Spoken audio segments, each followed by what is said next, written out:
Good morning, everyone. Good morning, everyone. Good morning. How's everyone doing today? Amazing. Start of block B, final block of the semester. I'm Excited. Technically, you guys only have what, 3 more weeks left because you have 1 whole week of Thanksgiving break. So that's good. All right, guys. So please join me welcoming our final impact series of the fall semester, Daniel Hutchinson. Daniel is the founder of Project Spark, a movement dedicated to unlocking human potential through the power of creativity and mental oneness. Project Spark builds a supportive community where people connect, learn, and grow, helping individuals overcome mental blocks and achieve their goals. Through engaging panels, interactive workshops, and inspiring events, Daniel equips audiences with practical tools to ignite creativity and fuel personal growth. Daniel's core belief is simply and powerful. Creativity is the expansion of the mind, and embracing it can lead to life-altering success. So let's avoid using our phones today. Be attentive and ask interactive questions. So please give a round of applause to Daniel. All right, everybody. So yes, my name is Daniel Hutchinson. I'm the founder of Project Spark. I am a creative. I'm a wellness coach. And I'm a Taurus. Are there any like zodiac people in here that are into zodiac signs? Yeah. Yeah, we're Taurus. We're very headstrong, you know. Yeah. All right. So today we're gonna be talking about like self-determination theory. This is something I learned in my undergrad that really changed the way I view life and things like that. And it really is rooted in my own life and the way that I was able to grow. So I'm going to share a lot of stories. I'm going to be talking a lot up here. So before we get into all that, we're going to do like a quick little icebreaker. I'm sure you all know each other already, so that's okay. But just take a second just to say hello to the person to the left or right of you, in front or behind you. All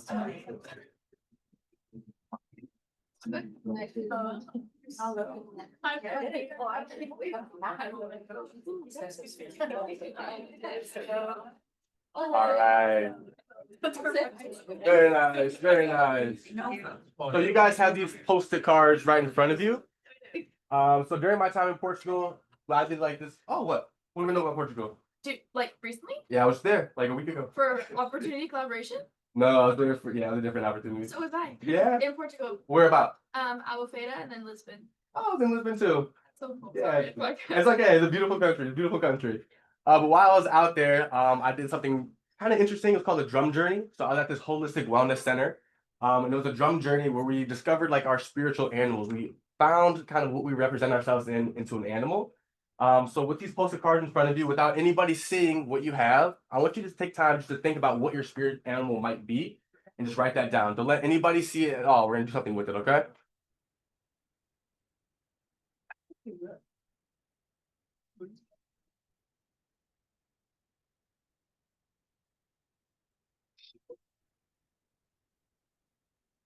Don't share it. Keep it to yourself. Keep it to yourself.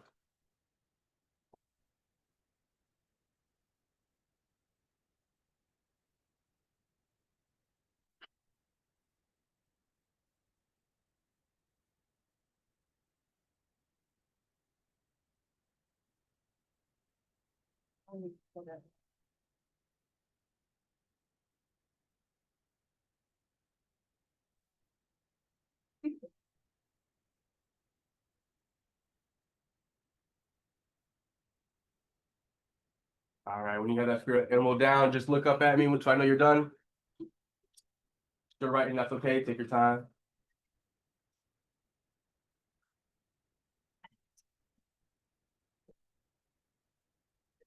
All right, I think the majority of us are done. Very nice. So I'm pretty sure we all played heads up before. So you guys have your spiritual animal on a card with nobody seeing you what you wrote down. I want you to give it to your neighbor that's next to you, find a partner, the person that you said hello to before we started. Give it to them, and don't let them see what it is. Give it to them without them seeing it. Yeah. I know, a lot of steps, a lot of steps, a lot of steps. Yeah, you know what my So once you have your new card, I want you to put it, on your forehead. They got it, just like that. So I put it on your forehead? Yep. You're gonna give me on your forehead. Yeah. Yeah. Very nice. Yeah. All right. So you're gonna try to guess Oh, okay. Am I in the water? Oh, it's really fast. Am I in the water? Is it my birthday?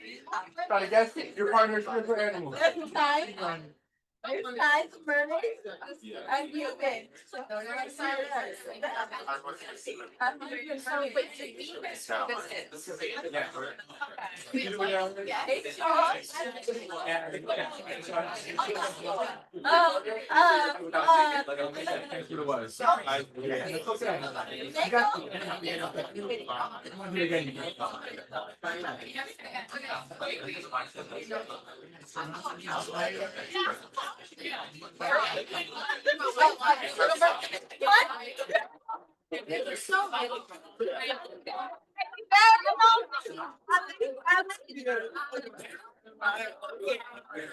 Okay, we're not really big, but they like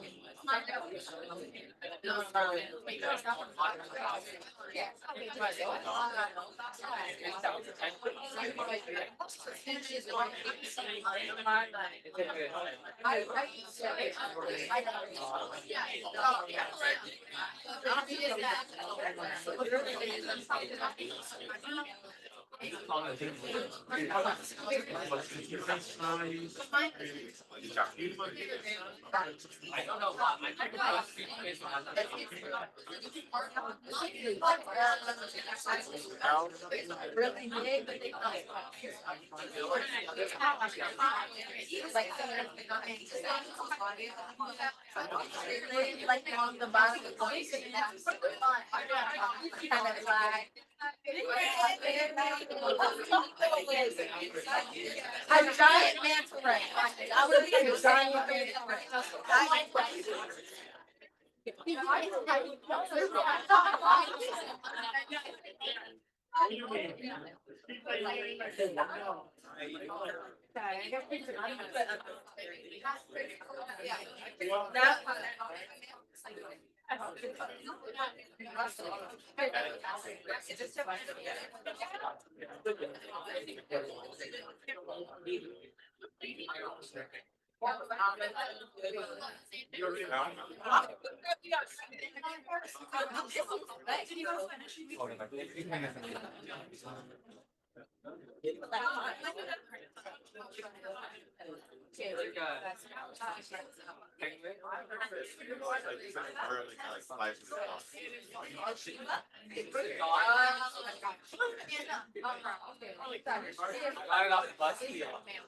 All right, about 2 more minutes. 2 more minutes. If you're still guessing, keep guessing. You got 2 more minutes. All right.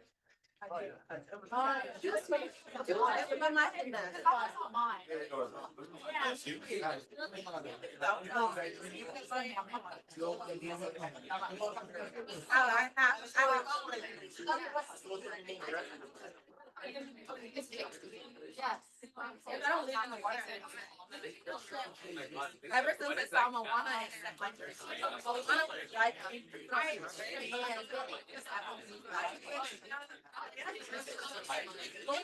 All right. 30 seconds. 30 seconds. Keep going. 30 seconds left. All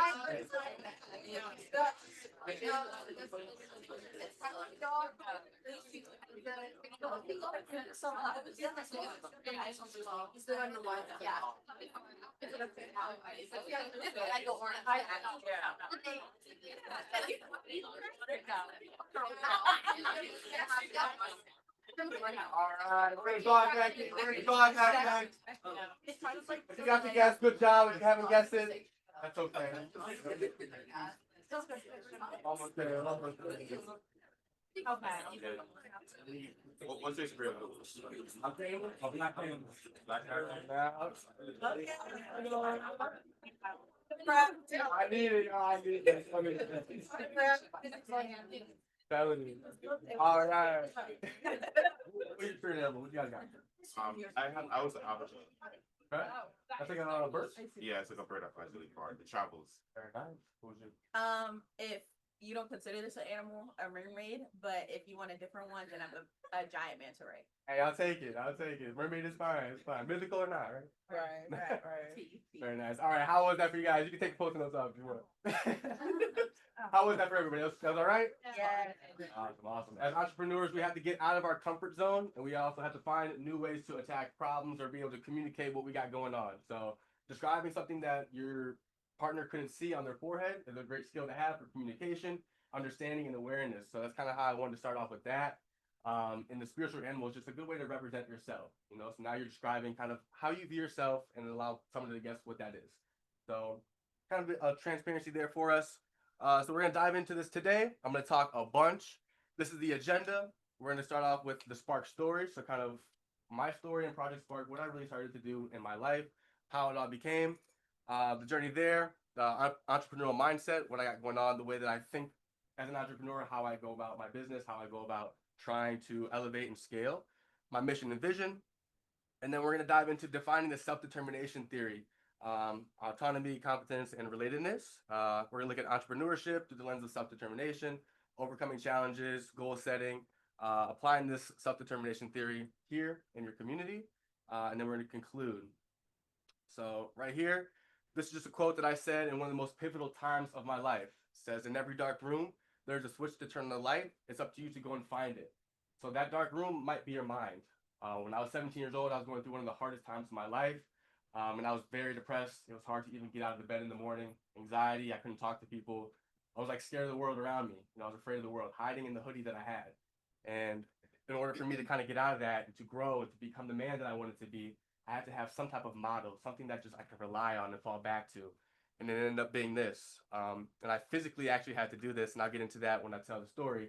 But this is something that I really live and model my life after every single day that I wake up.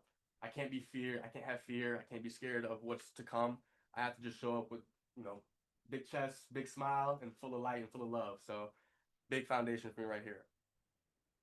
Going into it a little bit more, I promise these pictures aren't AI. I used to have hair. I did. I promise it's a bit of an adjustment now. I know I'm bald head, I look like Mr. Clean, but it's okay. To your left, my far right, that is my family. So I got my brother Darian, my sister Maya, and my other sister Kaylin. And there's me, smiling, looking all cute and young. In the middle right here, this is the time when I was 17 years old, going through hard times. One of my friends, Kaylon, she came to visit me while I was in the hospital. And then this is during my training out in Denver, Colorado, when I actually worked in a mental health clinic. So you all might see 3 pictures right here. But for me, I see my 3 pillars. And we're going to be really big on that today. We're going to get into what that means, what that looks like, and we're also going to create our 3 pillars today. But these are my 3 pillars. So I have my community, I have my connection, and I have my creativity. So starting off here, when I first got into this world, it was not an easy ride at all. I was born in Chicago, Illinois. Grew up on, really, really hard stuff. Section 8 housing, food stamps. It was not, the optimal way to live. But I had my community. I had my siblings. I had my family that I can always rely on. And even though we were going through a really hard time as a family and as a unit, we were able to rely on each other and build each other up when we were dealing with hard times, when we were afraid to live, when we were afraid to just be who we wanted to be in our own home. It was very, very toxic, a very hard upbringing, but we were able to come together and build that. So that's my first pillar right there, is my community. It's what I need, my little core group. The second one right here, this is my connection. So in this picture, I'm gonna have a little story. I kind of talk a bit here, share the story, what I got going on. So my whole entire life, I had played football and I ran track. I actually played football at Oxford Academy before the shutdown, if you guys are familiar with that at all. So I played out there. That was like an amazing opportunity. We were a great school, known for our athletics, and I had an opportunity to go big D1 schools, and I ended up tearing my ACL going into my senior year of high school. Lost all my offers, lost everything. So all the things that I was able to overcome and able to have that foundation in through sport, dealing with the hardships growing up, dealing with the adversity that I had growing up, kind of was all taken away from me in that moment when I tore my ACL. So kind of just laying there during this time, it was really hard. That's when I fell into my depression. I fell into my anxiety. I had to face all of the issues and the hardships that I had been running away from. through sports. You know, watching my father go to prison when I was younger was a very hard thing to do. I had never acknowledged that fully until I was forced to sit in this hospital bed alone, just with the sound of the hospital beep going on in the room. That's what I had going on there, and it was really difficult, really hard time. And during this picture, actually, I was in there for a blood clot. So after my surgery, I went in there, rushed to the hospital in the ER in an ambulance, and I got in there, and they put me into the pediatric part of the hospital. I was 17, so I wasn't a full adult yet. I had to be in there with all the kids, which was kind of hard to see a lot of kids out there. And my roommate, not roommate, but the person next to me was a 5-year-old boy named Lawrence. And this 5-year-old kid basically changed my life. You know, what can I learn from some little kid, right? My mom actually walked into his room and was helping out his mom with what they had going on. And my mom came back and said, "Hey, you need to go meet this kid immediately." I'm like, "Why do I have to go meet a 5-year-old kid for what? Like, I'm in here dealing with what I have to deal with. I'm depressed. I don't want to get up. I don't want to do anything at all. Just lay here and feel sorry for myself and feel bad for myself." And my mom was like, "No, like, get your ass up. Like, go see this kid." So, all right, you know, I gotta listen to my mom. So when I walked in there, when I saw Lawrence, you know, here's this 6-year-old kid who's battling leukemia and he's in the hospital for pneumonia at the time. And he's physically fighting for his life. Physically fighting for his life. I walked in, he had wires in and out of his body, 8 or 9 wires. And, you know, when I walked in there, I was expecting to see some kid that was super sad and just feeling alone and alienated. And when I opened the door and I saw him, he was laughing at cartoons and having a great time and not really too worried about his external circumstance. He was enjoying the life that he was given. He was enjoying the moments that he had, regardless of his circumstance and regardless of what he was dealing with. So I took time and I talked to him and I spoke with him, and he's 6 years old, so we didn't really get into like a deep conversation. But just his energy, the light that he had about himself, the way that he carried himself at just a young age to be able to be brave and courageous and to not fear whatever it is, and to still laugh and smile with a smile on your face and talk to some random guy walking in there on crutches, you know, really impacted me. So when I walked back into my hospital room and into my bed and had my crutches and my brace on, I literally turned on my lights in my hospital room. So that quote that I shared with you guys earlier, in every dark room, there's a switch to turn on the light. It's up to you to go and find it. When I walked back into my hospital room after talking to Lawrence and after having that experience with him, I was like, I'm gonna turn my light back on. I'm gonna physically turn it on in this room because I don't want to be in the dark, sulking and feeling bad for myself. I'm also gonna turn the light back on in my mind, in my brain. And I'm gonna show up for myself, and I'm gonna feel gratitude when I wake up in the morning. And I'm gonna be grateful for my circumstance, even though it's difficult, even though it's hard and I don't want to do it. And I have to look back at my life and think about all the hardships that I dealt with growing up, the cards that I was dealt and how it was nonsense. My father being gone, my mother working her butt off every single day, not really being able to see her as much as I wanted to see her. My siblings, and seeing how that they were able to flourish and become the people that they are, living confidently and living the life that they dreamed of living. I wanted to be able to do that same exact thing. And it could only happen if I turned the switch on in my mind. So that's my connection. It's the connection to myself. It's the connection to my circumstance. It's the connection to where I want to go into the future. So that is my second pillar right there. And so it took some time. I was able to recover a bit from that injury. I didn't get to go to my big D1 school that I always wanted to go to. Had offers from Northwestern and Columbia College up in New York. And I ended up going to Ithaca College in upstate New York as a D3 school. And I was grateful for my circumstance. I was showing gratitude for what I had to offer. So that same skill that I learned here with Lawrence and even looking back in my own life, let's apply it moving forward now. Let's have some gratitude. So I went up to Ithaca College where I studied psychology. I had a double minor in counseling and religious studies. I love to just learn about religion. It's like history. It's kind of a lot of stories. I really love the stories behind everything and just understanding, you know, different parts and different cultures of the world, having respect for that. Hence why I was in Portugal. And I learned a lot about just the minds. I learned a lot about who we are as people and how much we are able to overcome and we're able to succeed. One of the things that I really dove into was self-determination and what that looks like. And it's goal setting and it's being able to build the life that you have right underneath your feet. Focused on that. It was an amazing time. I ended up was a dual sport athlete at Ithaca College. I'll show you guys some more of that stuff. I'll dive into some more stories, things like that. I'm gonna be a pretty yapping a lot, guys, so prepare yourself. And I ended up getting a job out in Denver, Colorado at Serenity Mental Health Care. So this is gonna be my third pillar right here. This is my creativity. So as you can see, this is my trainer. This is my boy Tyler right there. I call him Little Tyler. I don't know if y'all know Little Tyler the rapper, but I call him back. He loves me. He ate it up every time. But I was out here, and this was another pivotal point in my life. So yes, I'm still able to grow and overcome and put the switch on into my mind about how I want to be. But now I have to really embody that, you know? And working in a mental health clinic, I'm there for my patients. I'm there because they're also experiencing this darkness in their mind. They're experiencing this darkness in their life. And what do I look like showing up, moping around? Oh man, how you doing today? Asking the questions. That's not really how that works. You know, you have to be able to show up attentive and apply the things that you have in your life of success, of gratitude, of just being thankful of the situation that you're in. And when I was here, a lot of my patients, I don't forget any of my patients at all. There's not one person that I forgot. One of the most impactful times of my life, and sometimes I get choked up just thinking about them because you really start to care for those people. But this is my third pillar right here. It's my creativity, and I'll dive more into that Colorado story when I go further. But three pillars. That's like the main thing I want you guys to take away from this is have three pillars. Have three things that you can fall on. Take time to have some introspection in your life and build from that. That's a core, a piece of who you are.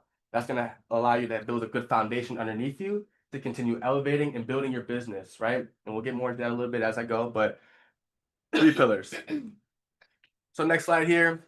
Now you can see more of my family now. So now we made it out this Section 8 housing, y'all. We did it. Yes, we made it. We made it out, right? That is my beautiful niece. That's not my daughter, I promise. My beautiful niece. Her name is Sophia. I was stealing some dessert before dinner time, and I was hungry. She's a riot. This is also my family. So as I mentioned, this is my brother Darian. This is my mom Beth. This is my brother-in-law Cortland, Sophia, Maya, and Kaylin. And that is still my community. I love them so much. And seeing the way that they were able to grow and live their life inspired me.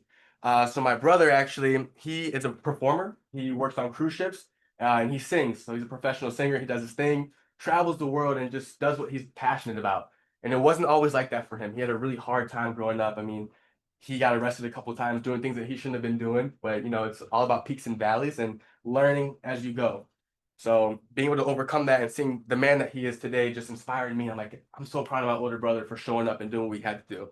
My mom overcame so much, from Section 8 housing and dealing with, the issues of my father and dealing with that environment, being able to make sacrifices, showing up every single day for her family, going to work, working two jobs, and making sure that we had everything that we needed in order to be successful was incredible. So me standing here today is a huge tribute to my mom and what she's been able to build as a woman in her own business and what she does. Brother-in-law, he is in the Navy. Thank you for his service. My beautiful niece, my sister Maya, stay-at-home mom. She's raising an amazing daughter, and we just welcomed my nephew, Noah, right over here into the world. My sister Kaylin, she is a beast also. She truly is a beast. And honestly, a lot of who I am today, my work ethic stems from my older sister. So when my mom wasn't around enough when she was working and things like that, my father wasn't there, my older sister Kaylin stepped up to the plate at a very young age, 16, 17, 18. She's looking after her family, showing up. She now is the vice president at the NBA, National Basketball Association. Yeah, come on, man. Yeah, so she did her thing, she showed up every single day and she showed me what it means to have resilience and what it means to really plan your work and then work your plan. Show up and have that. So she's a beast, love her, thankful for her. And obviously I said this is my little nephew, Noah, right over here. So really happy. I put that up there, nobody else can get it down, they're all mad short. All right, so this next one here, so this is kind of after I tore my ACL, made it to Ithaca College. Oh yeah, let's look at this big old jump right here. Look at this. Look. Boom! Give me that. Give me that. Right, that was 25 feet right there. But this is my time in Ithaca College. So I graduated from Oxford Academy, studied my Ithaca College or studied psychology at Ithaca College, and I was a dual sport athlete. So I was still able to overcome that hardship, that hard time. Hey, I just had a career-ending injury. It took me 11 months to recover. I had blood clots. I had this. I had that. Lost all my offers. Everything that was going against me, I still found a way to make it and live a dream that I had, to still show up and to still succeed. And even better, I was able to do two sports and two things that I love. And not only that, I was able to win a bunch. I mean, this is my track medals. I mean, I won first place in indoor, my track. And man, it's just a great opportunity for me to show up and to show myself that no matter what it is that I'm doing and what I'm chasing in my life, there's gonna be some hard times and there's gonna be some things in the way, some barriers, some stuff that's gonna block me from getting to my full potential. But it's all about the way that you show up. It's your mindset. It's the way that you believe in yourself. Having these three pillars, having this foundation, things that you can rely on and fall back on, right? And I proved that to myself by winning and doing what I love to do regardless and having fun while I'm doing it. I mean, yo, I'm from South Florida, gotta represent, Kodak. Yeah. I gotta show it. I gotta show it. All right. All right, and then this is my time in Denver, Colorado. So I do have a couple more stories here of just like life-changing moments. So kind of just going over what I did. Does anybody know what TMS is? Yes? What does it stand for? Oh, gotcha. TMS stands for transcranial magnetic stimulation. I know it's a mouthful, that's why they say TMS. But it's not like you're shocking your brain or anything. It's not like anything crazy, I promise, I promise. But in this helmet right over here, I stand on this side. This helmet, it's a magnet. And so depending on your different mental health circumstance, whether it's depression, anxiety, OCD, addiction, bipolar, etc. I can name them all, but I'm not gonna name them all. It has different coils in the inside, and these magnets they pulse from one side to the other. And it's supposed to help open up these neural pathways in your brain. So it's like taking your brain to the gym to help you think positive thoughts more excessively. So this is the helmet. It was not that comfortable, as you can see. I'm over here smushed up in it. I'm like, I'm in there, and then that was the grid. So the grid just shows you your motor cortex, and it also shows your motor threshold, which is how much of the magnet that you can take or that you can, experience. And this was one of the coolest things I think I ever got to do in my life, honestly. Because when you think about mental health and you think about, how people treat mental health, the first thing they say is medication. Go get some medication. Go get a happy pill. Go get something that's gonna make you feel okay. And not to say that I'm against that, but I love holistic wellness. That's what I'm all about, is holistic wellness. And this is one of the best forms of holistic wellness right here. It was FDA approved in 2008. And I'm a firm believer in it. I really enjoyed it. But upon graduating from Ithaca College, I just packed up my bags, as you can see right up here. And that's all I had. I moved into this apartment. I don't know if you guys seen the back. I had nothing but just my bed, my mattress, and my clothes. That's all that I had. I took a chance on myself yet again. I said, you know what? I'm gonna show up just for me. I don't have to have a good foundation in what I'm doing. I feel like I'm called to be in this spot. I feel like I'm called to be here to help these people. And that's exactly what I'm gonna go try and do. I'm gonna help these people. I'm gonna immerse myself into the situation. And little did I know that I was gonna fall back into a rut once again. So after graduating and being done playing sports and being away from my friends, my family, and my community, everything that I had built in New York and also in Florida, being in Colorado, I was really isolated for the first time in my life. Completely isolated. I didn't have anybody out there. As you can see, I'm in the mountains. There was nothing out there, y'all. I was freezing cold. As a Florida boy, I was freezing cold. And I just was out there, and it was a very interesting time in my life. And I was able to kind of reflect a little bit more, but upon the nature and about what I want to do next in my life. So yes, I overcame the issues of my childhood. I was able to win in my sport and do those things. But when that ended, it felt like my life ended. I had put my life into sports. I had put my life into things that I'm passionate about. And then in an instant, it was gone. I walked across that graduation stage and it was like a blur. I know we got some people that are about to graduate now. I know the real world, it's going to be interesting. Yeah. But don't be afraid. Don't be afraid at all. But for me, I graduated and I had no idea what was going on. I was scared. I had anxiety. And I had to show up in a space where my patients were struggling with mental health. So I had to go in there and I had to be the best version of myself and who I am as a person.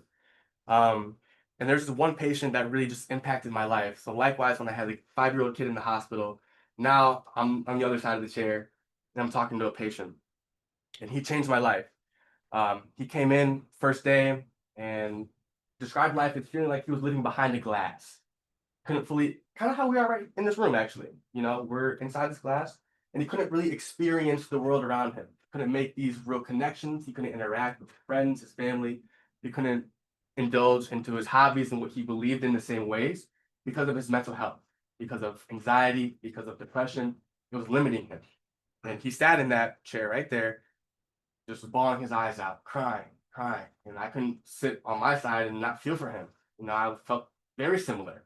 It was like I was talking to myself a little bit. You know, who he was also me in a way. And it gave me a lot of insight on how I can help this person.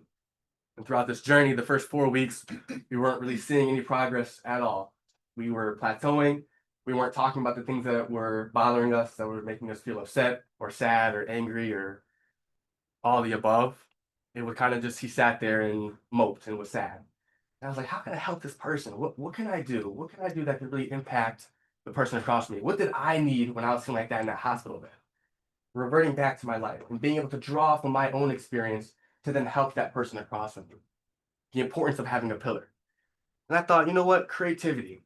That's something I really needed in my life. It's the conversations, it's the writing, maybe it's drawing or poetry, whatever it might look like, some type of pressure valve.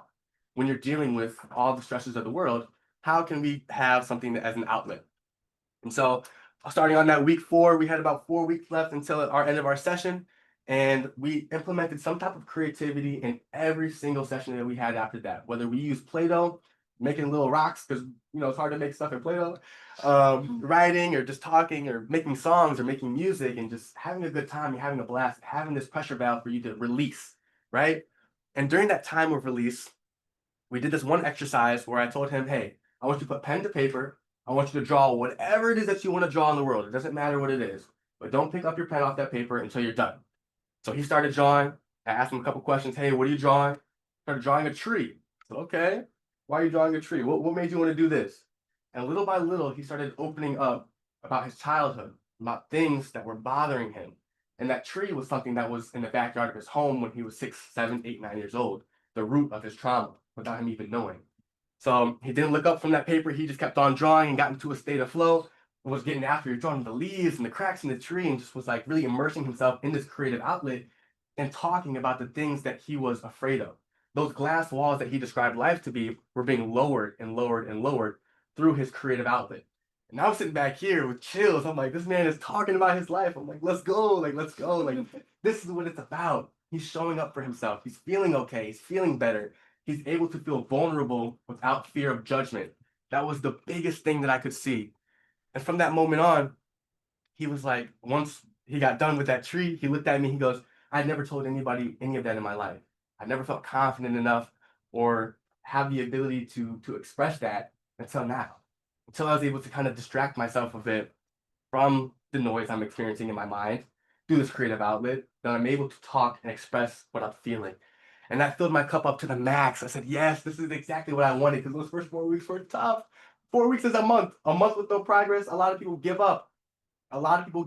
And he did not give up. He stayed showing up, stayed diligent, and wanted to find a way to get better. And we found a way to get better. So for the final 4 weeks, he kept getting after it, doing his thing. By the end of it, he drew me a very nice picture of this Japanese temple. It was absolutely incredible. He said, you allowed me to get back into my creative nature. I love drawing. I love this.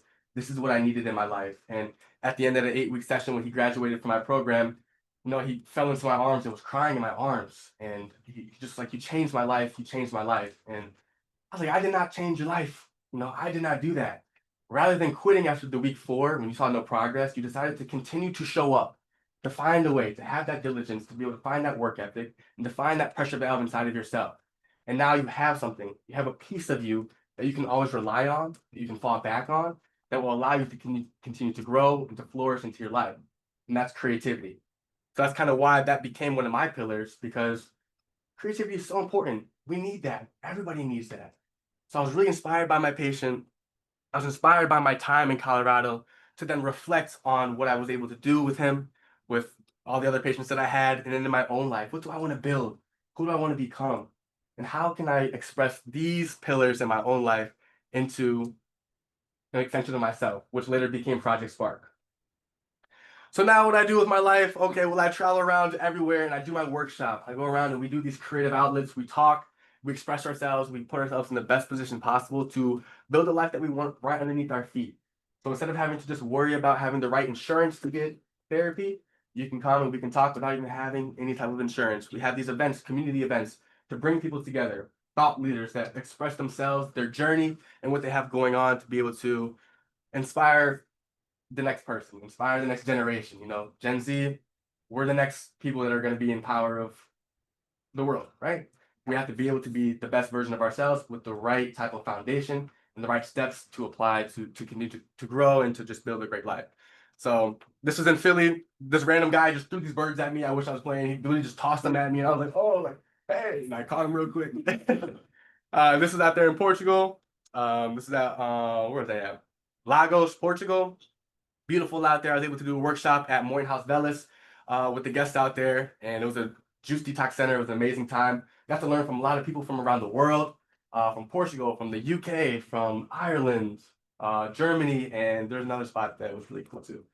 I'm drawing a blank, but just people from around the world is really cool. And then this one on the far end is in Belize, and that was just me getting out into the world and having just time to bask in the world around me and connect with nature, because that's also creativity right there. I mean, we breathe in oxygen and we exhale CO2. That's creativity in your own body. You know, nobody even thinks about it like that. So getting into the nature was really great. All right, so that's kind of all my stories of yapping so far. That's what I got for you guys. This is the journey right over here, kind of where I started with Project Spark. So after I moved back to Florida from Colorado, I said, you know what? I want to start a business. I want to be an entrepreneur. I want to create this space so that people can feel this love and this passion and this understanding of what it means to live your life. And I created Project Spark. So I started off with 1909. I know you guys were over there a couple weeks ago, yeah? Yeah, Mhm. What do you guys think of 1909? really nice. Yeah? Great space, yeah. Yeah. Beautiful space over there. I mean, the people there are great too. They're really hands-on. They help you out, and they want to see, Palm Beach grow, and they want to see more founders, more entrepreneurs making an impact on their communities around them. So started off at 1909. The first event that I did there, I had no idea what I was doing. No idea what I was doing whatsoever. And a lot of entrepreneurs will tell you, as an entrepreneur, you really never know what you got going on. You really don't. You can build a plan, you can have a workshop, you can do your things and know what you establish in your business on. But when you're in it and you're creating these things, there's nobody there to tell you exactly what to do. Nobody's there to tell you exactly what to do. You have to be able to choose the right things, to have this discernment, to have this understanding of what it is that you want to create, and trust that intuition and trust that part of you that's inside. So you might not know what's going on, but you got to show up and rely on your work ethic and rely on your foundation. One of my college coaches told me that in sport or in football, he said that you don't rise to, let me think about this really quick. You don't rise to the occasion, but you fall to your preparation, or you fall to what you're prepared for, right? So that means you didn't prepare at all and you have no idea what's going on. You're not just going to magically rise to the occasion and have a great event or have a super successful business. You're going to fall to the level of your preparation.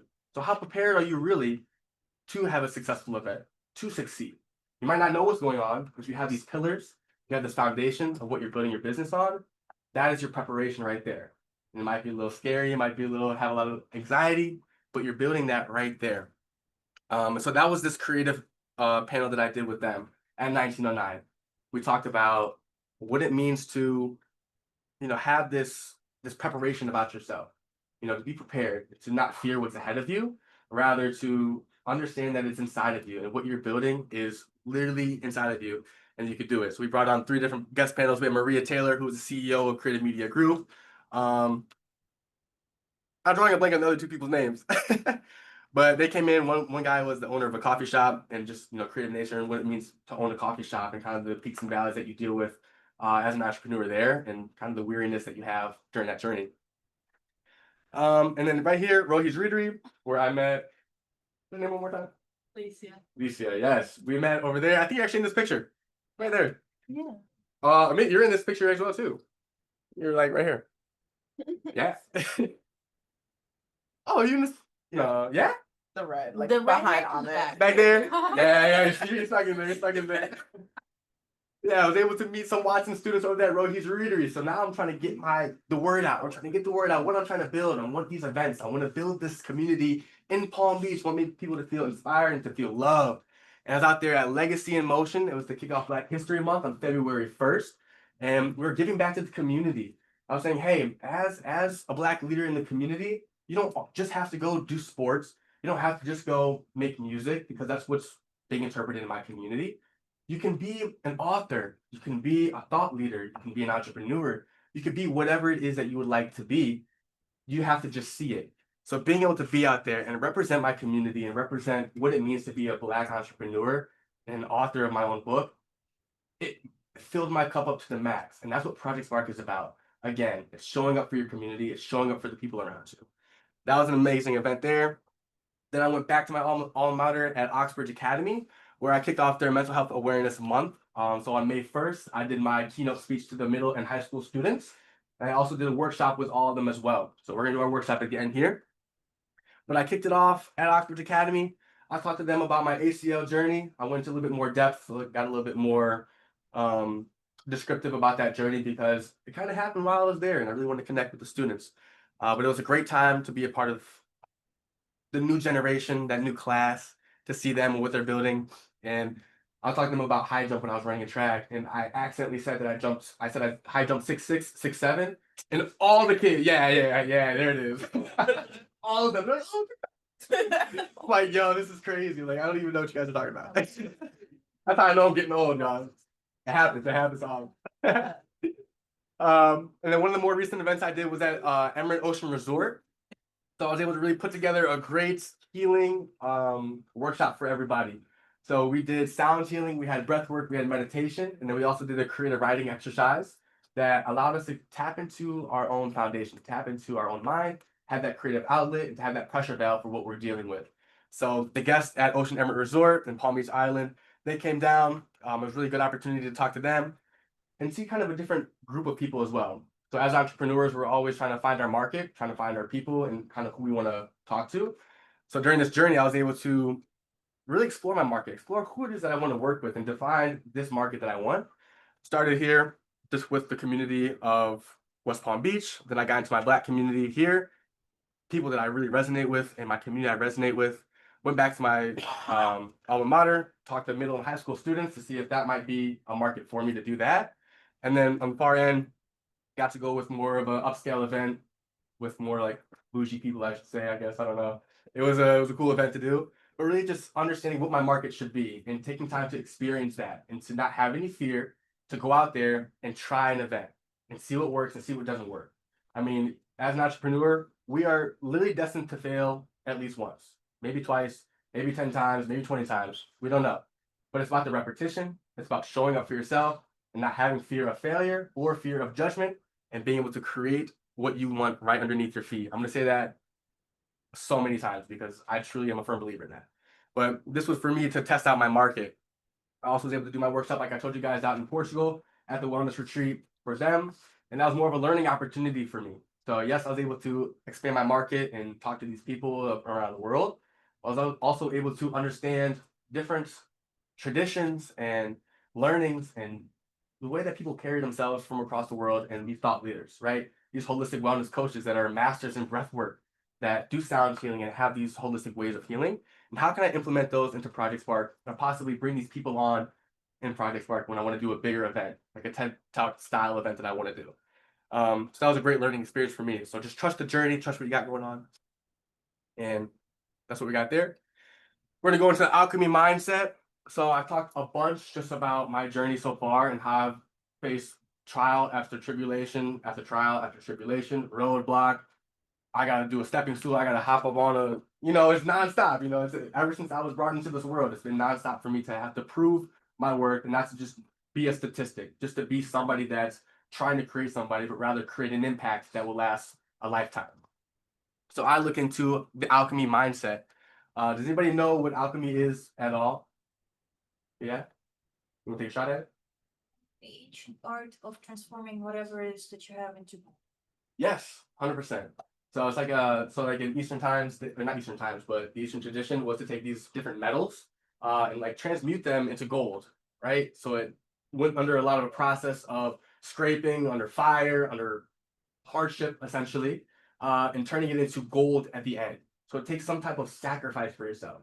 If you want this success, if you want to achieve your goals, your dreams, you have to be willing to endure, to have a little bit of grit, right? Face the fire. Don't fear that. Face the fire. Attack it full speed ahead. Get after it. So alchemy for me, I'll just read it straight from the slide. True alchemy teaches that transformation always comes with a cost. That in order to gain something meaningful, we must be willing to let something go. Every season of growth asks for a kind of exchange. Comfort for clarity, control for surrender, and sometimes the version of ourselves that no longer fits. Real change isn't magic, it's the art of turning pain, loss, uncertainty into strength and understanding. So this is exactly what I was able to do with Project Spark and with what I'm building, right? I talked about my 3 pillars, these pivotal times in my life where, yes, it was hard. It was a hard time, guys. I kid you not, I could not get out of the bed. I physically could not get out of the bed. It was like the hardest thing in the world because of my mind. I wasn't physically hurt anymore. Nothing was weighing me down physically. I literally could not get out of bed because of my mind. So even though I went through that hard time, I was able to take time to look inward, to have some introspection, and to build what it is that I want during that time, that alchemy, that exchange. I want that comfort, I gotta go through discomfort, right? I want success, I have to go through failure and loss. Don't fear that. It's a part of it. It's a part of the journey. So that's something I implemented into my own life. That's what I always try to bring to the table when I do my events also. When people are coming in and we have these one-on-one sessions or we have a workshop, I love to talk about the things that I've experienced and grown through because I'm a living, representation of this alchemy. I grew up in Section 8 housing. I wasn't supposed to make it out. My dad was in a gang out there in Chicago. I wasn't supposed to be standing in front of you two as a thought leader, as an entrepreneur, as somebody that has some type of wisdom, this big old head of mine. Right? I wasn't supposed to have that, but I took the opportunities in my life to look inward and to build that and to be here today and not allow my circumstances to dictate where I go next, rather to use my circumstances as a way to learn who I am as a person and my impact in this world, and then spread that to the people around me that might resonate with it. Will I change the whole entire world? Maybe not. But I will at least impact one person every time I do an event. And that one person is worth it every time. It was proven to be so when I was working in mental health, one-on-one with my patients, that as long as I'm talking to one person that understands what I'm building and that understands what it takes to get to the top, then it's worth it. That's what it's all about. So right here was Project Spark and kind of my mission and what we're talking about and why am I even out here? What are we doing? So my mission is we use creativity as a pressure valve for stress, turning burnout into breakthrough with workshops, events, and our guided reflection journal. And our mission is to help you stay aligned, inspired, and grounded as you chase what sets your soul on fire. Show up. Whatever makes you feel like you want to live and fills your cup up, get after it. You should have the access and the privilege to be able to do that. You shouldn't have to feel like you're forced to be able to do it. If you're not inspired by the work that you do, then you're not doing the right work. Work is love. It's not something you have to do or have to show up or just to get a check. It's about creating something that you love inside of you and make it external and build that and be passionate about it. So we're going to dive a little bit into self-determination theory. This was what I really studied a bunch on when I was in my undergrad, what I implemented in mental health clinics and things like that. And at the bottom, these are just, I saw these on Instagram and I was like, I like these, so I'm just gonna put them in here. The bottom here says, choose what's good for your soul, not for your ego.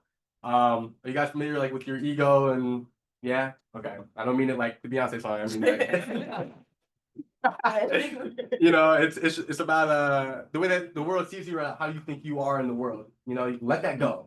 Let that go. However you feel present in the world, free of judgment of what other people might think of you, that is exactly what you have to continue to live as and to show up as.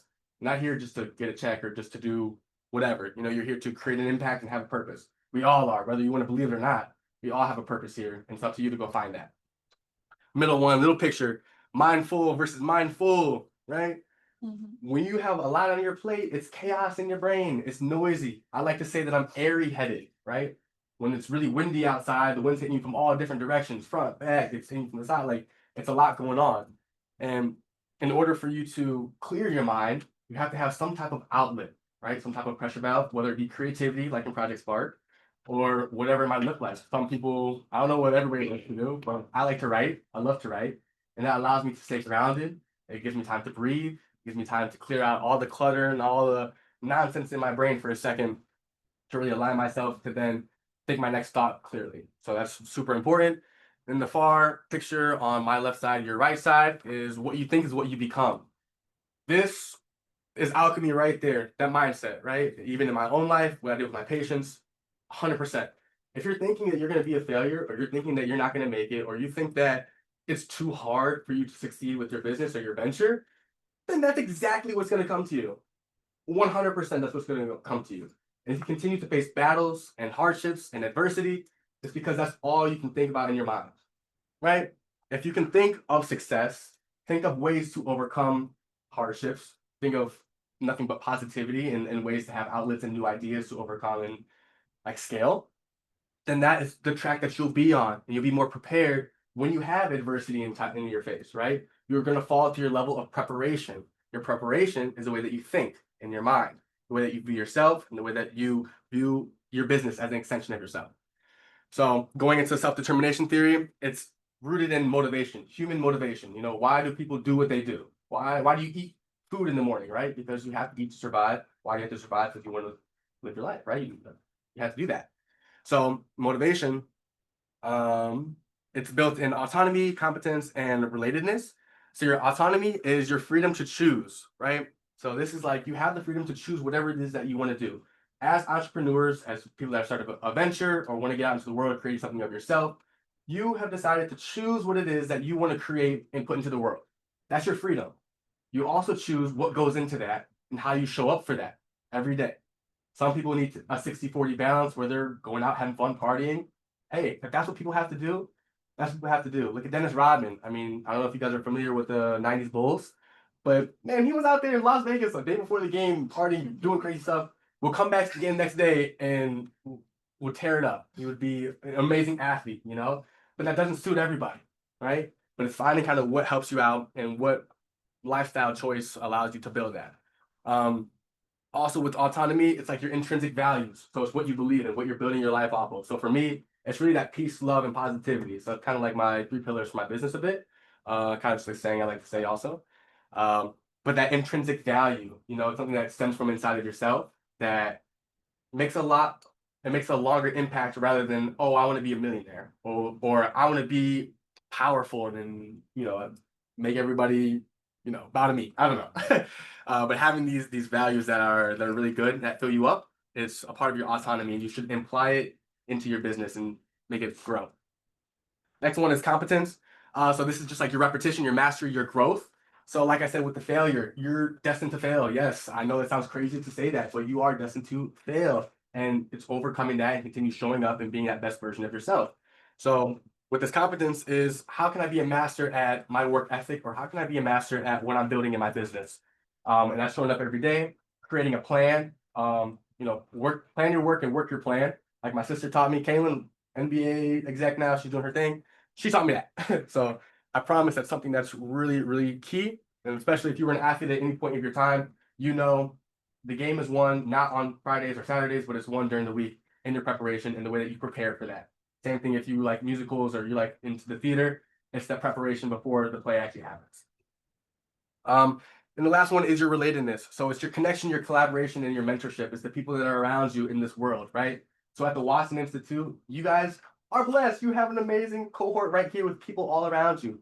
Community, like-minded individuals that want to create an impact, that want to do their own thing, that want to make a little money. I get it.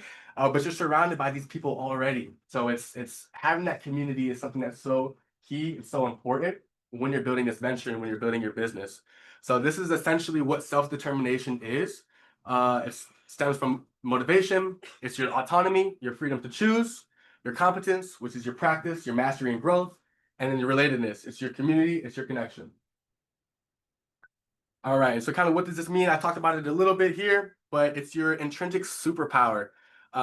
So your curiosity of yourself and the way that you apply it into your business, and your freedom to choose what it is that you're putting out into the world is going to allow you to stay inspired by what you're doing. It's going to allow you to say, hey, this is an extension of who I am as a person, not just something that I'm just trying to build. Rather, it's who I am as a person.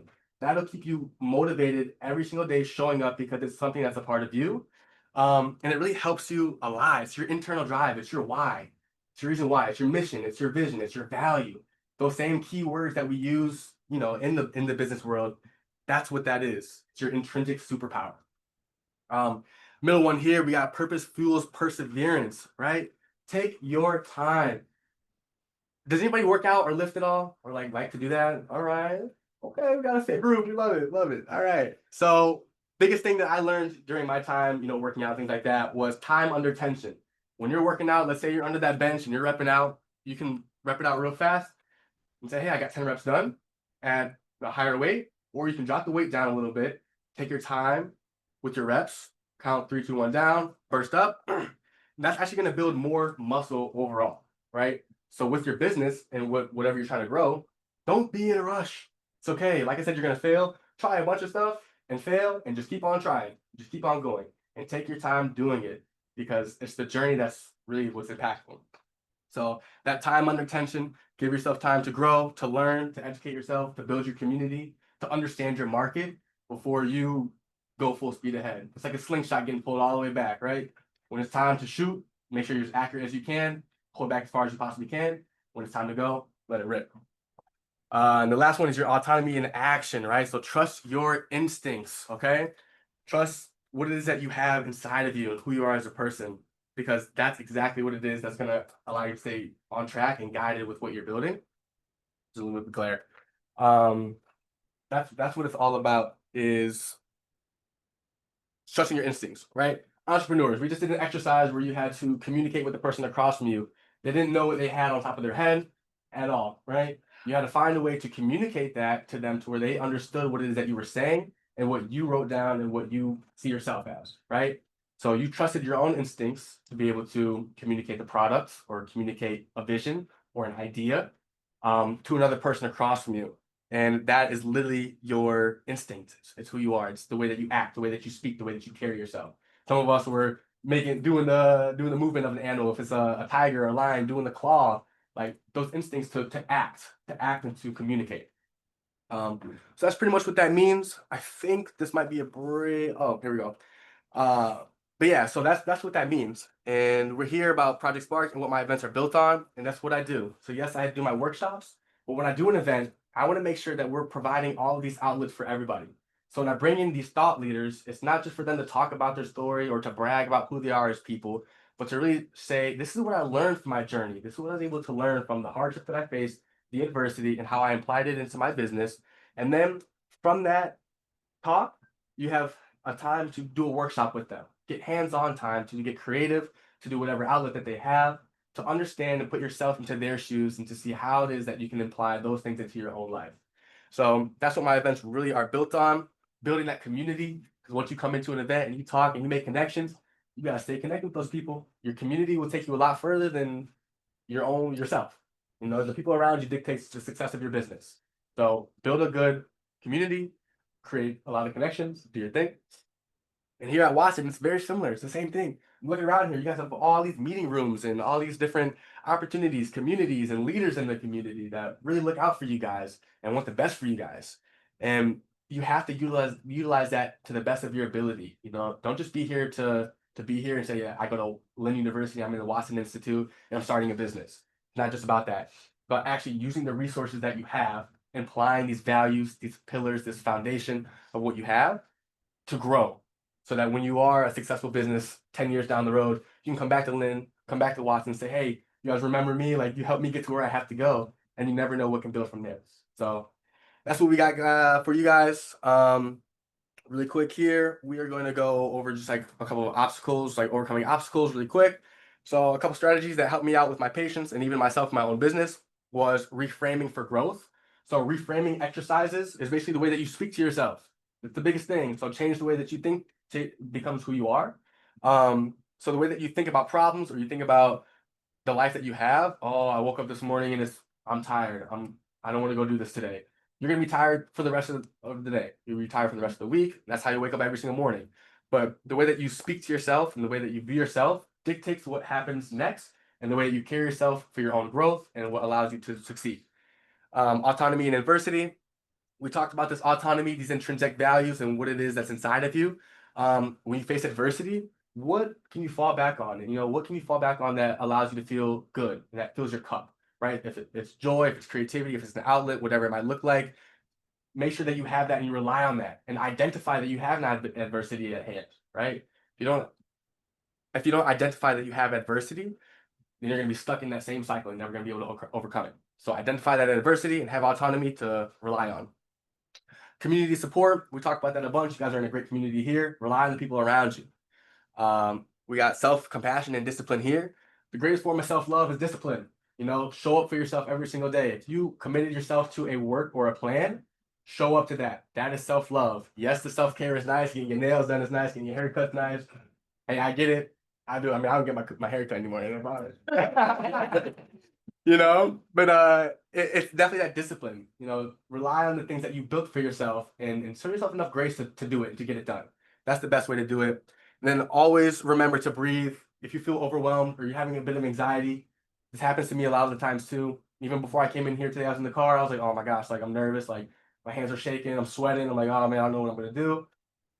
Just breathe in through the nose, out through the mouth. There's an exercise that I learned when I was out in Portugal. You take your index finger, you go to your opposite nostril, and you breathe in.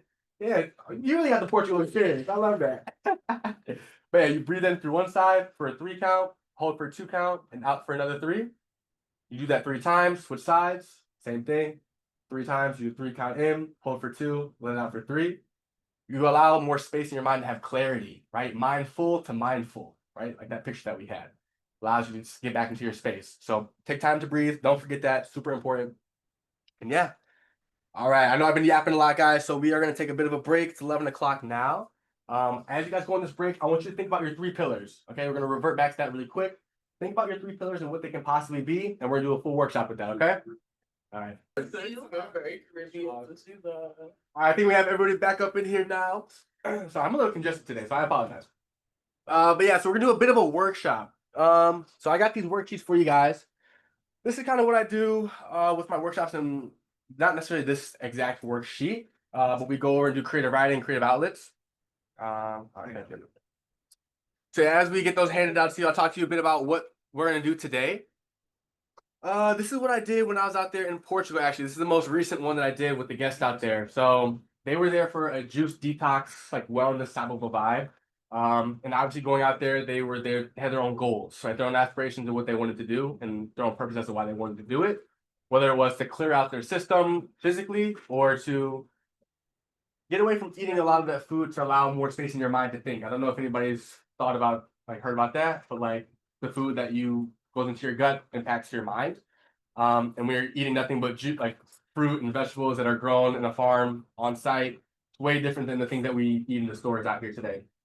It can really impact your mind. It can allow you to think different things. So this is what I did with them out there. The first thing that we did was define our 3 pillars. So we're gonna have a lot of time here to do this. We're gonna really focus on our writing, right? It's gonna be a little bit more quiet. I know I was yapping up here a lot, but I'm done yapping. We're gonna define our 3 pillars, right? Does anybody know? I know I've talked about it a bunch, but like, can anybody define 3 pillars? Like, define what it is, so you know what to do or no? Yeah. So your 3 pillars are kind of like your base and like your foundation of what makes you who you are and kind of which you've built off of in your life so far. 100%. That's exactly what it is right there. Essentially, what we're doing with 3 pillars, we're making a little triangle, right? You don't have to draw a triangle or anything like that, but we're making a triangle. There's 3 points of your life, 3 things that you can rely on that kind of always funnel into it. So for me, it was my community, connection, and creativity. My 3 C's, I always rely on those things. You know, whether it's my business, my personal life, whatever relationships, it always comes down to those things and those values. So I want you to define those 3 pillars and how they show up in your life. Once you have that down, we'll move on to the next one, but just look up so I know that people are done writing down the 3 pillars, okay? Would like to see the worksheet? Right on the back.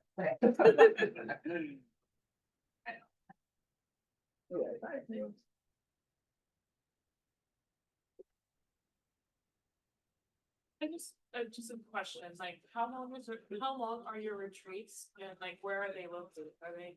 Yeah, so it's different every time, but an event of mine would last, I would say 2 hours is the max. So we have like our panel discussion or our speaker series that will come on and talk, get everybody inspired. We'll do some type of wellness activity, whether it's a sound healing bath, breath work, meditation, whatever that looks like. And then we dive into the creative writing. So it's like building that foundation. So about 2 hour event. And then right now I'm just texting everybody and emailing everybody, hey, can I come do a workshop here? And mental health center, like the whole juice detox thing was me emailing them like, hey, I want to come to Portugal. I want to do this. So you were like collaborating. Yeah. Got it. Yeah. Does everyone have a pen? Good. Okay, I got you.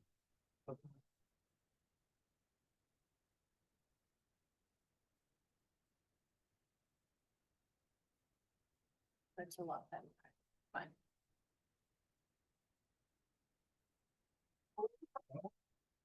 Maybe walk there.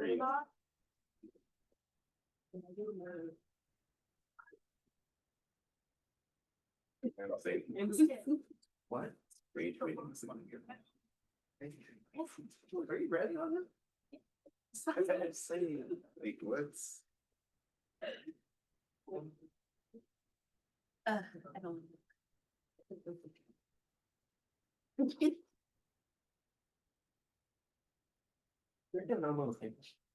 What, sorry? Give me one of those papers. Yeah. Just so I can follow along.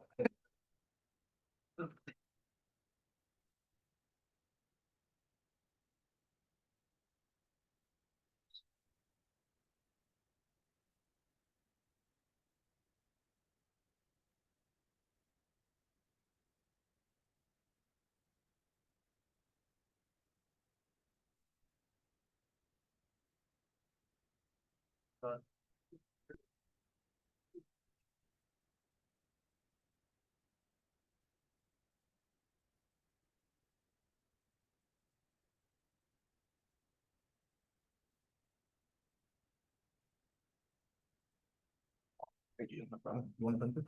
Sure. Why not? I'll do it.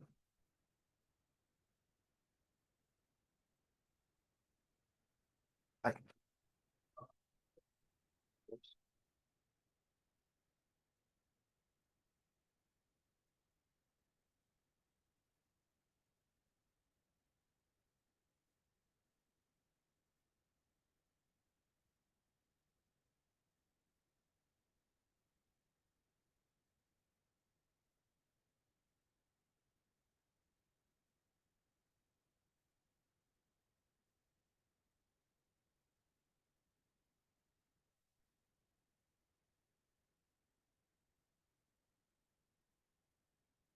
And we're gonna do just one thing at a time also. So once you guys got that 3 pillars done, just look up and then we'll talk about it a little bit, all right?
If you're still working, keep on working, no rush. I know some people are done.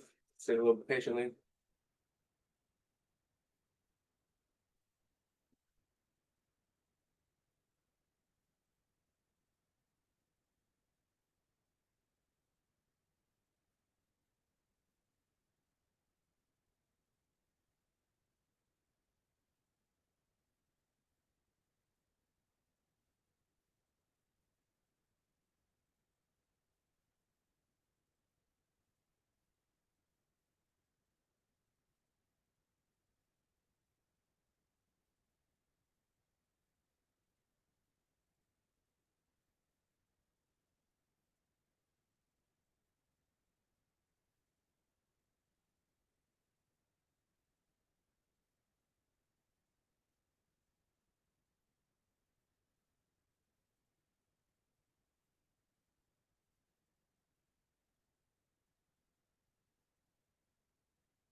About 30 more seconds here.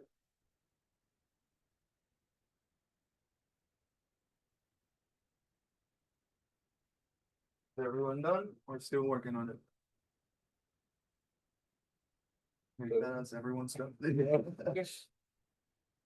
All right, so if we have our 3 pillars up, we talked about community a bunch already. So if anybody feels vulnerable enough to share kind of what their 3 pillars are, now's your chance to have the floor to let people see you in a full light. No fear of judgment. Anybody want to share their pillars? Play back there. Mine are actually community, connection, and creativity like yours. Yeah. Do you want me to like explain like why or what is it? If you want to, you can. If you don't feel comfortable, you don't have to. I mean, community, like, through my family, we've always been really big on like finding spaces for community. So whether that was like the church community, like we were part of church plan. My parents like created a business now to create community. Community always been really prevalent in my life. And then connection, just like the people I surround myself with, now being part of like a networking, event board, and then creativity, obviously through photography, like pursuing my creative outlet as my job. In COVID, like I was really big like in collages. So like I spent like 3 weeks making a collage on my whole entire wall. So creativity's always been my outlet when I was bored or like needed a way to like get out my emotions. Awesome. Thank you for allowing me to see you more clearly. I love that. All right. I'll get 2 more shares. 2 more shares. Who else wants to go? Yeah. All right, so I kind of focused on the word values. So firstly, I wrote honesty. Anyone that knows me knows that I kind of just speak my mind. I say exactly what I'm thinking, and I mean what I say, and I say what I mean. I love that. I love that saying. Yeah. My next value is curiosity. I love getting to know people. Even when I'm like on days that I'm doing super bad, I'll just go to the mall and I'll just start talking to strangers because that just makes me feel better. I just love getting to know people. And then my last value is obligation because I'm the kind of person that I have a very strong sense of loyalty and duty to the people I love, to my family, to my community, because, when I'm asked to do things, I do them not out of a feeling of like, oh, this is just something I have to do, but because I want to make the people I love happy. I want to serve people. So those are my new values. I love that. Very nice. Thank you. Snaps. All right, got one more. Maybe we'll do 2 more. I see you over there. Maybe 2. Okay, sure. Okay, so one is love. I love my family. I love like I just love being in a community and I'm working and it's not all the time that I love. It's that I love my family. I love people that I'm working on self-love and that's important and then it's respect and respect others, respect myself, and be kind of be and respect myself because I believe I can grow as a person. I have a lot to work on, but I have a lot of love around me, like from my family. I come from a really loving family, and then morality is like to stay true to my morals, not let anyone take me or not let anything external like money like disturb my time. Right. Thank you for sharing. That's awesome. Seeing you clearly. I got what you got. I'm not sure if this first one is clear, but mental health, growth and creativity. I was more thinking rather than like what resonates with me, what I would like to provide to others in my enterprise. Yeah, very nice. All right. Which snaps, and then I got the last one right here. Trust in God and in myself, humility, and love towards work and towards giving back. Very nice. Love that. I love that. So these are the authentic conversations that we should be having in a community, right? You guys all know each other, talk to each other, but like how often do we have these real conversations? Like the bread, right? To the conversations, not just the frosting, not just what you're doing later, not just what, got going on, but these meaningful, real conversations. that allow you to see the person across from you without any distractions, free of judgment, and just as authentic as you possibly can. So I encourage you guys to have more conversations revolving these 3 pillars, to talk to the people around you, and to keep thinking about what represents who you are as a person and defining those. And maybe you just put down 3 today because you got 3 today to get it done, but really think about what adds to your life and what makes you feel good. All right, we have about 20 minutes here. So for the next 3 prompts that we have right here, you try to get it done. I'm gonna let you guys just work. We're not gonna share anything like that. Just do your thing. The first question is not on here, but it's on your worksheet. It's gonna be, if there were no limits, what's one thing that you want to achieve this year? So let's set a goal, right? Put a goal down and allow it to exist in the world that you're living in. Okay. After that, you're gonna say, what have you been avoiding lately, right? So what are some of the things that you probably should be showing up a little bit more in, but you're deciding to kind of push off? You're procrastinating this, or what are some things that are holding you back, right? And then we're gonna do the opposite. You're gonna look at what's been calling you lately. What are some of the things that have been showing up in your life that you can identify, right? That's gonna allow you to stay on track, stay on path, and build these habits around you. And then the last one, you don't have to finish it here, but I would love for you to just start it. But write a letter to yourself. I know we all did this in elementary school, like when you were young and you were in 5th grade, at the beginning of 5th grade to when you graduate, or like freshman year of high school or senior year of high school, right? But actually write a letter to yourself to that goal date that you have at the top by the end of the year, and make it as realistic as you possibly can, as if you've already achieved that goal. Let's say you're hosting an event, you want to get 1,000 ticket sales at your event. What does that look like? What did you do in order to accomplish that goal? Get as vivid as you can. What does it look like? What did it smell like, sound like, taste like? Who's with you? Who's not with you? Be as descriptive as you can. Because if you can build that reality in a letter to yourself, you'll be able to identify these steps as you continue going on in your purpose and building your business. So take time to do that. We got about 20 minutes here, and then we'll come back and we'll do a little bit of Q&A, all right?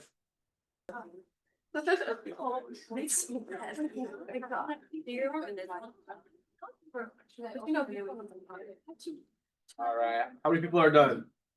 Yeah? Basically everybody? Yeah. All right, if you're still working, just keep doing your thing. No worries at all. We're gonna bring it back. We're gonna bring it back just a bit. So essentially, this is kind of what I do in my workshops, right? We do some type of creative exercise, whether it's writing, poetry, whatever it looks like, just to get yourself out there, to have a pressure valve, right? At my events, I normally like to do a sound bath and a meditation, because why not just chill for a second, just like relax, get yourself, all feeling all good. But yeah, that's basically the writing exercise. I really encourage you all to find a way to have a release of something, whether you want to continue writing, maybe that letter to yourself when you get back to your room. If you want to find different writing prompts or exercises, you can always just look it up and do something like that. But I highly encourage you to get some of those thoughts that you have inside of your mind out on paper to get some more mental clarity for yourself. It helps with your mental health. It will also help you with alignment with your business and what you got going on. So strongly encourage writing a lot. We're going to start wrapping it up here. So the last few slides I got here. So it starts really with you. You are at the center of your business. You are at the center of your venture, whatever you're building. It's an extension of yourself. So as much as you believe in what you're doing and what you have going on, you have got to just be so firm in that, so confident in that nothing can shake what you have going on. Not a single adversity, not whatever roadblocks you might experience. You have to be able to be so grounded in yourself and what you believe in. And then allow yourself to really spread that and allow people to pour into your friends, your family, those other people that might believe in you. Allow them to believe in you and allow them to help you. Yes, we're entrepreneurs. We go against the grain. We're lone wolves a lot of the times. A lot of times people don't understand what we're doing. Sometimes we don't understand what we're doing, right? But the people that want to be along the journey with you, allow them to help you. And don't be afraid to talk about these things to them. Take structure, take guidance, criticism, take that. It's all going to help you out in the end. And then obviously it's going to go out to the world. Once you're building this business, you're putting yourself out there. Your friends and family, it's word of mouth, it's networking. They'll talk about what you're doing to other people. And that's how it spreads. So it starts with you. Build that inside. Be super firm. Have a great foundation of that. Have no fear to express yourself to the people around you, and then allow your impact to change the world. Last thing here I want to end on with you guys. It says the revolution will not be televised because the first change that takes place happens in your mind. Does anybody know where this comes from? Jill Scott. Yes, it's Jill Scott, but do you know who this guy is? Yes, you say it louder for everybody. Black Panther Party. Black Panther Party. Do you know why he said this? Because I think the media was like shifting what the revolution was at the time and miscommunicating that and altering it. So he said like the true revolution won't tell that. Exactly. That's exactly what it is. It takes place first in your mind. You're able to change your mind, the way that you think. That is what the revolution is. Revolution of yourself, right? It's not about trying to force somebody to change. It's not trying to force somebody to say, this is what I think, so you should agree with me. That's not what it is. It's not what we do as a business. Yes, we try to inspire people and bring people on board in what we do, but ultimately, your own growth, your own revolution of yourself is what will inspire people around you to align with you, right? You're not here to make people feel bad or to put people down or force people on your side. You're here to reflect on your life, to spread that truth and allow people that want to be on that journey to come with you on that journey. So just remember, if you're going through hardships in your life, you're going through hard times, allow your mind to change before anything else. And super good movement, Black Panther movement, down in was like the 80s, or yeah, the 80s. That's like a physical representation, obviously, to a social class, a race that was, being dismembered, is being all the above, right? The physical representation of what it means to allow somebody to understand where you're coming from and align with you, right? So I love this quote. Jill Scott, he was a poet. If you don't know much about him, look into his work. It's so good. Yeah, he's an amazing guy. A couple other things that I have, like I love Lauryn Hill. So if you guys want to listen to Miseducation of Lauryn Hill, Yes. that'll really teach you something. Like music can teach you things, guys. So that's what I got to end on you. To end, just remember, spread peace, be filled with love, and bring positivity with you wherever you go. And I thank you so much for your time and for having me. I really appreciate it.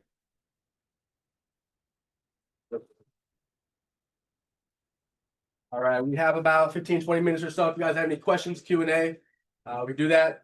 Let me know. Yes. So my question for you is, if you didn't get injured, what was your original plan, or did you always plan to? Yeah, if I didn't get injured, yeah, I don't know. I've always wanted to do it. Like, if I got injured or not, I knew that I wanted to get to college and play college football. Like, I was never a guy that wanted to go to the NFL. I knew that was like super unrealistic. I just wanted to play college football. And then getting hurt and watching all my dreams kind of be ripped away from me, I was like, no, there's absolutely no way in my life that I'm not gonna accomplish this. Like, I don't care what it looks like. I'm gonna figure it out. If I didn't get any opportunities after I got hurt, I honestly have no idea what I would have done. I wouldn't have gone to school. I would not have studied psychology. Might have ended up like a statistic, just like my dad did, or whatever that looks like. So it's up to that, having that grit to just keep going. Thank you. I want to ask the right question, but I don't know how to say it. But like, kind of like, what did you do in like your day when, I guess like a day in the life when you were trying to map everything out? Like, what are some things that you did? Did you sit alone a lot? Were you not doing things as you were used? Like, you switched up your environment. Like, how was it like? Yeah. I really started that's a good question. That really started in Colorado for me, right? So that's like, let me learn something about myself amongst the evergreen, right? No friends, no family, nothing. It's just me and nature and myself. How can I not only look inward to what it is that I'm doing, but also apply these skills to what it is I'm trying to build? Because I don't even know what I'm doing, right? So a lot of time to myself, a lot of reflection, a lot of writing. I wrote all the time. First thing in the morning, I would wake up and I'd be like, what's the first thought that I want to have today? Put it down on paper and write that and look at that and then believe that to be true, right? If I woke up feeling sad or bad about myself, it's not like a positive thing, I would write that whole entire thing down. It's a whole page, maybe 2 pages. I would even rip it out. I would tear it up and throw it away if it's a bad thought. If I wake up and it's a good thought, I write it down, I keep it. And if I needed that throughout the day, I would go back to it saying, this is the first thought of my day. This is how I want to carry myself. I don't want to forget this. So as far as getting myself to what I want to do, that's what I started. And then that same type of routine, getting myself out of my mental health, was for my business. So when I was finally feeling happy and joyous and like I can actually be alive, I started just writing down these different ideas that I had. What does it look like? What would that look like? Let's try it out if I did so and so here, just writing down that thought throughout the day. And I would take that day and I would see what would fit into that type of thought. What person could I talk to? What conversation could I have? If that meant I had to email a bunch of people about that topic that I had that day, I'll email 100 people that day. If I get 2 replies back, I get 2 replies back. It's 2 things of wisdom I can have. So definitely getting those thoughts from my head onto paper so I can navigate better. Yeah, does that answer your question? Yes. Okay. I got you. All right. Any other questions? Yeah. Did you ever go through a time where like you felt like you knew exactly what to do, but it was kind of hard to get out of, or like actually like pursue it or take action of it? Yeah, that's a great question too. Yes, there were definitely times where I felt like I knew exactly what I had to do. The really cool thing about being on your path is that you'll know what to do and then it will disappear from you. That's how you know you're in alignment. Like I know that sounds like, kind of crazy or whatever, but like if you're doing something and it's clicking and it's working, and then all of a sudden it kind of gets away from you and you don't really know what to do next, but you've built that preparation, that foundation, you're on the right track. It's just time for you to continue learning and finding new skills to do that while refining those skills that you had already applied, right? So there definitely was times that I did that. I think when I definitely knew what I had to do was when I first started my business, when I was, in the mental health clinic. After that patient graduated from my program and walked out of there, I went into one of my coworkers. Her name was Mujda, right? She was my dog. I loved Mujda, right? And I walked in there. I said, Mujda, I want to start a business. She looked at me. She goes, "You're crazy." I was like, "I know, but I'm gonna do it anyways." She goes, "What do you want to do?" And I was like, "I want to create a space for people to feel peace, love, and positivity, and use creativity as an outlet." That's all that I said. I knew that's what I wanted to do. But then a matter of getting it done and what that looked like, did I want to do events? Did I want to do one-on-one coaching? Did I want to go back to school? Like, I didn't know what to do next, but I was like, I know this is what I want to do. So I just started trying a bunch of stuff, writing all the things down on paper and trying it and see what aligns with me. Even getting out to Portugal, that was another thing. Yes, it was very recent, but that was for me to experience more life. I'm like, I don't know why I have to go to Portugal, but I'm gonna go. I'm just gonna go. Like, I don't know anybody out there solo travel. I don't know the language. I don't speak a lick of Spanish. Like, I really don't. So it's just getting out there. And once I was there, you really start to navigate and understand these skills and fall into your level of preparation that you have to continue learning and developing. So, yeah, no problem. Got you, boss. So I feel like a lot of success internally is also like you believing in yourself internally and you travel to Portugal by yourself. I think I heard what was it like being a solo traveler and how did it spread? Yeah. I love solo travel. I think everybody should do it. I think everybody should also have the right to travel. Yes, you love it at this. Patas de lados. I think everybody should have the chance to travel and to learn, should have the right to be able to do that. Because if you're just so stuck in a bubble here in America, that's what we talked about earlier. If you're stuck here just in a bubble in America, you're not like experiencing life, really what life has to offer. And being out there, yes, it's scary. You might not know the language, you might not have your friends, you might be alone, but it's those parts of you that you have to discover and understand about yourself to find appreciation in these new things and in new areas of the world that you go to. So it's like I was basically like on a commune. Like I was not in like a very fancy place at all. Like at all. I was cooking my own food. We grew our own fruits and vegetables in the garden. I'm used to going to Five Guys like every day. Like the processed food. I was give me that what is it? The peanut oil? Yeah, give me that. I don't care. But being out there is a different, mindset. And I think it was the first week was a very interesting transition. But after, the next 5 weeks that I was there, it was like so much grace, so much love and beauty in it. And I got to appreciate parts of myself that I had dismissed that I didn't know I needed to explore. So definitely get out there to travel, solo travel. Don't be afraid. You're going to be okay. It's a good vibe. So earlier you mentioned, sorry if I misquote you, but if you keep like getting like roadblocks and stuff, it's because like you're being negative. You have a negative mindset. Me personally, like I'm someone who's very anxious about my future and sometimes even pessimistic. So how do you like change that mindset in order to see positive results? Yeah. Put yourself in the present moment. 100%. When you're anxious about the future, you're thinking about the future like ahead. And yes, it's good to plan. And there's a time and a place to plan. Time and place to do that. It's not all the time. If you spend too much time thinking about the future, you're not living in the moment and you're just giving yourself a lot of anxiety, which is very true. The pessimism, where that comes from, is looking at the past. right? So you get your failures, the things that you haven't overcome, and just like I wasn't able to do it before, how can I do it in the future? Now you're combining your word for the future from failures of the past. If you're able to really ground yourself, like stick your feet in the ground and be like, I'm here right now in this moment, and just breathe. Do like I did it was like the five senses, what I used to do with my patients. So, identify a smell, what do you see, what do you hear, find something to touch, and then also taste if you have anything that you can taste. And put yourself in the present moment if you start to feel anxious or you start to feel pessimistic. That's gonna really that practice of removing yourself from that worry, it's not gonna be right away, but the repetition of okay, come back to the present moment. That will happen, it'll happen in the future. I don't know what's gonna happen, but I'm here right now. You might go back forward. Okay, no, come back to my breath. Come back to my breath and breathe for a second. So that's why I would say the best way to handle kind of that anxiety or that pessimism is like get to the present moment and know that you are capable of doing that and remind yourself of that always. Yeah. Good. All right. Yeah.